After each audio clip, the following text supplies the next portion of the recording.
बिस्मिल्लाहिर्रहमानिर्रहीम। अस्सलाम वालेकुम नाज़रीन, फ़िदा दिल हूँ और आप डेली मैदान देख रहे हैं। ईरान से अफसोसनाक ख़बरें आ रही हैं। ये ख़बरें कितनी मुसद्दक़ा हैं, ज़ाहिर है कि इस हवाले से तो फ़िलहाल कुछ नहीं कहा जा सकता, लेकिन ख़बरें बहुत अफसोसनाक हैं। अफ़गान हुकूमत के तर्जुमान ज़बीउल्लाह मुजाहिद ने कहा है कि इस अफसोसनाक वाक़ये की तहक़ीक़ात की जा रही हैं और जो भी तफ़सीलात सामने आएँगी तो उस हवाले से फिर फ़ैसला लिया जाएगा। ईरानी हुकूमत ने इस हवाले से कुछ नहीं कहा। वाक़या ये है कि सिस्तान बलूचिस्तान जो ईरान का सूबा है, यहाँ पर कोई लगभग 250 के लगभग अफ़गान शहरियों को कत्ल किया गया है। ये एक ईरानी इंसानी हकूक़ की तंज़ीम ने दावा किया है। बाकायदा सोशल मीडिया पर इस हवाले से वीडियोज़ और तस्वीर जो हैं ये गर्दिश में हैं और इस तंज़ीम ने यह दावा किया है कि 300 अफराद का ये ग्रुप था जो ईरान में दाखिल होना चाह रहा था। अब ये कहा जा रहा है कि ये ईरान और पाकिस्तान की सरहद है। ये अफ़गान शहरी क्या पाकिस्तान से दाखिल हो रहे थे ईरान में, या ये अफ़गानिस्तान से दाखिल हो रहे थे ईरान में, इस हवाले से भी थोड़ी सी कन्फ्यूजन है। और ये कन्फ्यूजन तब दूर होगी जब इस वाक़े की कोई मुकम्मल और मुसद्दक़ा कन्फर्मेशन जो है ये सामने आएगी। 300 का लगभग ये ग्रुप जो था ये अफ़गानिस्तान के लोगों पर मुश्तमिल था और ये तारकीन वतन थे, ये ईरान में दाखिल होना चाह रहे थे। और बताया ये गया है कि इसमें से सिर्फ 50 लोग जो हैं ये ज़िंदा बचे हैं और 250 के लगभग लोग जो हैं ये मारे जा चुके हैं। ये ज़ाहिर है कि अगर वाकई इस खबर में सदाकत है तो बहुत अफसोसनाक खबर है और अफ़गानिस्तान और ईरान के ताल्लुकात के हवाले से ये बहुत संगीन और बहुत हसास मामला है। जो वज़ीर हैं ख़लीलुर रहमान हक्कानी बराए अफ़गान मुहाजिरीन और बहाली के जो ज़िम्मेदारी उनको दी गई है, इनको ईरान भेजने का फ़ैसला किया है अफ़गान हुकूमत ने। और अफ़गान हुकूमत के तर्जुमान ज़बीउल्लाह मुजाहिद ने ये कहा है कि ये जिस वाक़ये के हवाले से अफ़वाहें आ रही हैं या जिस वाक़ये के हवाले से इत्तलात आ रही हैं, उसकी अफ़गानिस्तान के मुख्तलिफ़ इदारे जो हैं तहक़ीक़ात कर रहे हैं और राब्ता करने की कोशिश की जा रही है ईरानी हुकूमत के साथ भी कि ये वाक़या असल में हुआ क्या है और किस तरीके से और क्यों इन अफ़गान शहरियों का कत्ल किया गया है, अगर किया गया है। और इत्तलात ये भी हैं कि इनके कत्ल के लिए भारी हथियारों का इस्तेमाल किया गया है, यहाँ तक कि रॉकेट्स जो हैं ये फ़ायर किए गए हैं। ईरान में जो लाखों अफ़गान मुहाजिरीन हैं, इन पर पहले भी बहुत सख्तियाँ हैं, इनको डिपोर्ट भी किया जा रहा है। लाखों की तादाद में डिपोर्ट किया भी जा चुका है, अफ़गानिस्तान वापस भेजा जा चुका है। जिस तरह पाकिस्तान ने एक फ़ैसला किया था कि तमाम गैर मुल्की तमाम जो गैर कानूनी अफ़गान शहरी हैं वो वापस जाएँ और तकरीबन 6.5-7 लाख तक अफ़गान शहरी जो हैं ये पाकिस्तान से वापस जा चुके हैं। इसी के लगभग कमोबेश जो लोग हैं, शायद इससे ज़्यादा लोग अभी तक ईरान से वापस भिजवाए जा चुके हैं अफ़गानिस्तान।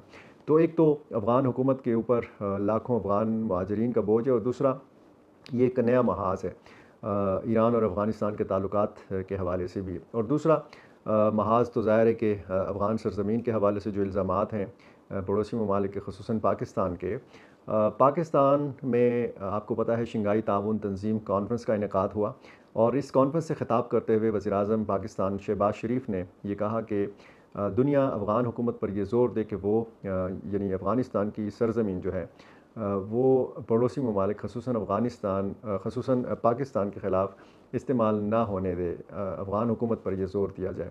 यानी एक किस्म का फिर वो इल्ज़ाम दोहराया है वज़ीर-ए-आज़म शहबाज शरीफ ने, जो पाकिस्तान का एक मौक़िफ़ रहा है। पाकिस्तान के वज़ीर-ए-आज़म ने अक़वाम मुत्तहिदा की जनरल असम्बली से भी जब ख़िताब किया था तो उन्होंने इसी किस्म की बात की थी अफ़गानिस्तान से मुतालिक। और इसी तरह अक़वाम मुत्तहिदा में पाकिस्तान के मुस्तक़िल मंदूब मुनीर अकरम भी बार बार यही इल्ज़ाम दोहराते रहे हैं। पाकिस्तान के अफ़गानिस्तान के लिए साबिक़ ख़ुसूसी नुमाइंदा आसिफ़ अली दुरानी भी बार बार ये इल्ज़ाम लगाते रहे हैं। पाकिस्तान के साबिक़ निगरान वज़ीर-ए-आज़म अनवारुल हक काकड़ भी इसी किस्म का इल्ज़ाम लगाते रहे और पाकिस्तान की जो सियासी या अस्करी क़यादत है उसका भी यही ख़्याल है कि सारी मनसूबाबंदी दहशतगर्दी की जो है पाकिस्तान में जो वाक़यात हो रहे हैं उसकी मनसूबाबंदी अफ़गानिस्तान में हो रही है। यहाँ तक कि यहाँ पाकिस्तान के अंदर जो हमले होते हैं उनमें अफ़गान शहरी भी मुलव्वस पाए गए हैं।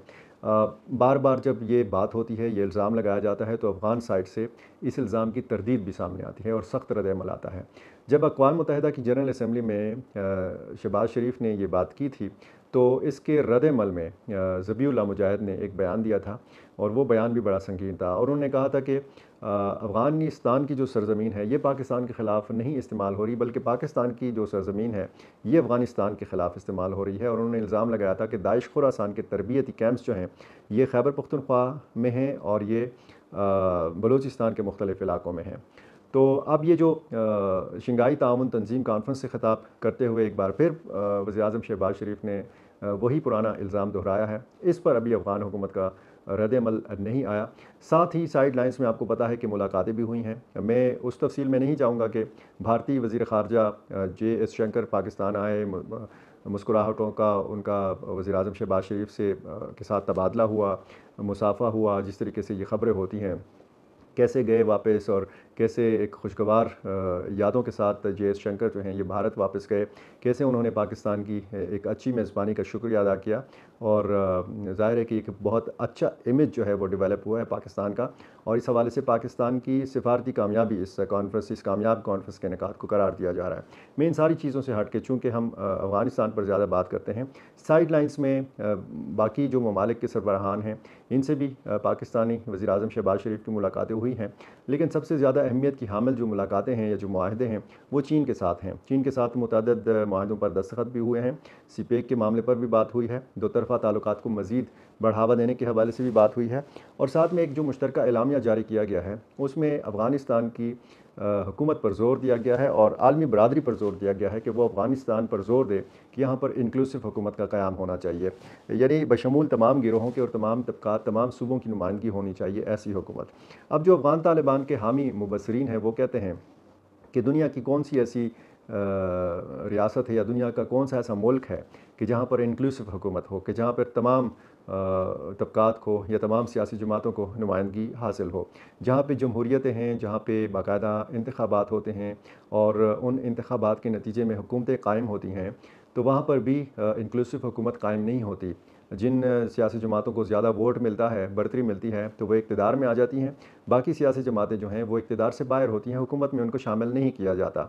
तो अगर अफ़गानिस्तान के अवाम के पास, अगर आलमी बरादरी के पास, दुनिया के पास, अमेरिका के पास अफ़गान तालिबान का कोई दूसरा मुतबादिल है तो फिर वो सामने आए। और अफ़गानिस्तान में अगर इलेक्शन का ऐलान होता है, अव्वल तो ये होगा नहीं, अगर इलेक्शन का ऐलान होता है तो कौन सी सियासी जमात है जो तालिबान के मद्दे मुकाबिल आएगी? वो जो माज़ी का एक नादरन अलायंस शुमाली इत्तेहाद हुआ करता था, क्या आज उस साबका शुमाली इत्तेहाद में इतना दमख़म है कि वो एक सियासी जमात या बाकी सियासी जमातें मिलकर तालिबान का मुकाबला कर सकें? क्या वहाँ पे कोई ऐसी क़ुव्वत है कि जो बज़ोर बाज़ू अफ़गान तालिबान से इक़्तिदार छीन सकें? तो अगर अमेरिका के पास, दुनिया के पास, अफ़गान अवाम के पास अफ़गान तालिबान का मुतबादिल नहीं है, तो इंक्लूसिव हुकूमत किस सूरत में वहाँ पे कायम की जाएगी? ये अफ़गान तालिबान के जो हामी मुबस्सिरीन हैं ये उनका कहना है। इनका मानना है कि अगर कोई मुतबादिल होता दुनिया के पास अफ़गान तालिबान का, तो अमेरिका सिर्फ़ अफ़गान तालिबान के साथ मुज़ाकरात ना करता। दोहा के मुज़ाकराती अमल में फिर बाकी जो अफ़गान सियासी जमातें हैं या जो सियासी क़ुव्वतें हैं या जो सियासी शख्सियात हैं उनको भी फिर शामिल किया जाता। वादे ज़रूर किए थे, उस माहदे में बाकायदा कुछ शिकें हैं, लोया जरगा की बात है, लेकिन जो हालात फिर पैदा हुए, जिस तेज़ी से अमरीकी इनख़ला हुआ और उसके बाद जिस तेज़ी से अफ़गान तालिबान बग़ैर किसी मुज़ाहमत के काबुल तक पहुँचे, तो जैसे तैसे जिस सूरत में भी है, चाहे ताकत के इस्तेमाल के ज़रिए है, चाहे मुज़ाहमत ना होने की वजह से वो बरसर इक़्तिदार है, जिस भी वजह से वो बरसर इक़्तिदार आए, आज हकीकत यह है कि अफ़गान तालिबान बरसर इक़्तिदार हैं और दुनिया के पास और अफ़गान शहरियों के पास अफ़गान तालिबान का इस वक्त कोई मुतबादिल नहीं है। तो ये इंक्लूसिव हुकूमत का जो एक मुतालबा है पाकिस्तान की जानिब से, चीन की जानिब से, तो ये एक दो तरफ़ा दबाव है अफ़गान तालिबान के ऊपर। चीन के अफ़गानिस्तान में भी मफादात हैं, चीन के पाकिस्तान में भी मफादात हैं। वो जो एक बड़ा मनसूबा सीपेक की सूरत में है, वो तो पूरी दुनिया को नज़र आ रहा है। चीन बड़ा तेज़ी के साथ अपना असर रसूख बढ़ा रहा है अफ़गानिस्तान के अंदर। चीन ने अपना सफ़ीर काबुल में बिठाया हुआ है, काबुल ने अपना सफ़ीर बीजिंग में बिठाया हुआ है। और चीन ने भी दुनिया के किसी दूसरे मुल्क की तरह चीन ने भी अभी तक अफ़गान तालिबान की हुकूमत को बाकायदा तौर पर तस्लीम नहीं किया। अब अगर ये मामला देखा जाए और पाकिस्तान में चीनी शहरियों पर जो हमले हुए हैं, एक तो 26 मार्च को बिशाम ज़िला शांगला का हमला है और दूसरा इस शंघाई ताउन तंज़ीम कॉन्फ्रेंस से तकरीबन 9 या 10 दिन पहले जो एक हमला हुआ था 6 अक्टूबर को कराची में, जिसमें मुतअद्दिद चीनी जो शहरी हैं वो मारे गए।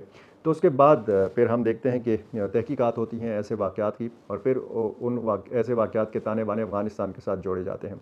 जो भी शाम का वाक़या था तो उसकी तहकीकात के हवाले से चीनी हुक्काम ने बाकायदा पाकिस्तानी तहकीकात पर एतमाद का इज़हार किया था। यानी उन्होंने ये मान लिया था कि हाँ, इसके लिए मनसूबाबंदी अफ़गानिस्तान में हुई। हाँ, इसके लिए अफ़गान ख़ुदकुश हमला आवर जो है वो इस्तेमाल हुआ या उसकी गाड़ी इस्तेमाल हुई। तो ये दबाव जो है ज़ाहिर है कि अफ़गान हुकूमत के ऊपर है, और अफ़गान हुकूमत बतौर मुबस्सर मदऊ नहीं की गई इस शंघाई ताउन तंज़ीम कॉन्फ्रेंस में। इसमें शदीद कमी महसूस की गई अफ़गानिस्तान की। ख़ित्ते के तमाम जो अफ़गानिस्तान के आस-पास के ममालिक हैं, ये शंघाई ताउन तंज़ीम कॉन्फ्रेंस के रुकन है। हिंदुस्तान से तो ज़ाहिर है कि अफ़गानिस्तान की सरहद नहीं मिलती, लेकिन पाकिस्तान को देखें, ईरान को देखें, चीन को देखें, और फिर वस्त एशिया की रियासतों को देखें, और आगे जाके फिर बेलारूस और मंगोलिया और रूस, इनको देखें, तो ये आसपास ख़ित्ते के तमाम ममालिक शंघाई ताउन तंज़ीम कॉन्फ्रेंस के रुकन हैं बाकायदा। अफ़गानिस्तान रुकन नहीं है। अफ़गानिस्तान 3-4 साल पहले तक बतौर मुबस्सर शंघाई ताउन तंज़ीम कॉन्फ्रेंस के इजलासों में शरीक होता रहा है। अशरफ गनी जब सदर थे तो ये इन्होंने एक इजलास में शिरकत की थी। अब टेक्निकल कुछ प्रॉब्लम्स हैं, या पाकिस्तान नहीं चाहता था। पाकिस्तान के हवाले से ज़्यादा ज़ाहिर है कि इसलिए बात होती है कि पाकिस्तान इस कॉन्फ्रेंस का मेज़बान था, और ये कहा जा रहा है माहिरीन की जानिब से कि ये अकेले पाकिस्तान फ़ैसला नहीं कर सकता कि बतौर मुबस्सर अफ़गानिस्तान को मदऊ करता। ये तमाम रुकन ममालिक का मुश्तरका एक फ़ैसला होता है। अगर दुनिया के किसी भी मुल्क ने तस्लीम नहीं किया, अगर ये जवाज़ है, और इसलिए अफ़गानिस्तान को बतौर मुबस्सर मदऊ नहीं किया गया, तो सवाल ये पैदा होता है कि अक़वाम मुत्तहिदा के ज़ेर एहतमाम अफ़गानिस्तान के मौज़ू पर जो दोहा 3 कॉन्फ्रेंस थी, उसमें इससे पहले जो कॉन्फ्रेंसेस हुई थी वो नाकाम इसलिए हुई थी कि वहाँ पे अफ़गान हुकूमत की कोई नुमाइंदगी नहीं थी। तो तीसरी कॉन्फ्रेंस में बाकायदा ज़बीउल्लाह मुजाहिद की क़यादत में वफ़द गया था और उसने शिरकत की थी। इसी तरह मास्को फॉर्मेट की इजलासों में वज़ीर ख़ारजा, अफ़गान वज़ीर ख़ारजा अमीर ख़ान मुत्तकी शिरकत करते रहे हैं। आलमी दीगर मुख्तलिफ़ फ़ोरम्स, सेमिनार, समिट्स में अफ़गान हुकाम, अफ़गानिस्तान की हुकूमत के वज़रा शिरकत करते रहे हैं। तो अगर दुनिया अफ़गानिस्तान की अहमियत से अच्छी तरह वाक़िफ़ है, तो ज़ाहिर है कि शंघाई ताउन तंज़ीम कॉन्फ्रेंस या इसके रुकन ममालिक को भी अफ़गानिस्तान की अहमियत का एहसास होना चाहिए था। ये जिस तरह एलामिया जारी किया गया, जिस तरह बात की गई है, तो ज़ाहिर है कि इससे पाकिस्तान और अफ़गानिस्तान के जो मामलात हैं ये मज़ीद ख़राब हुए हैं। जो वाक़या जिसका मैंने शुरू में ज़िक्र किया है, इससे ईरान और अफ़गानिस्तान के मामलात ख़राब हो सकते हैं। तहकीकात उस वाक़े की जारी है, इस अफ़सोसनाक वाक़े की। जो भी इस हवाले से या बाकी हवालों से जो भी अपडेट्स सामने आएँगी, मेरी कोशिश होगी कि मैं आपके सामने रख सकूँ। बहुत शुक्रिया।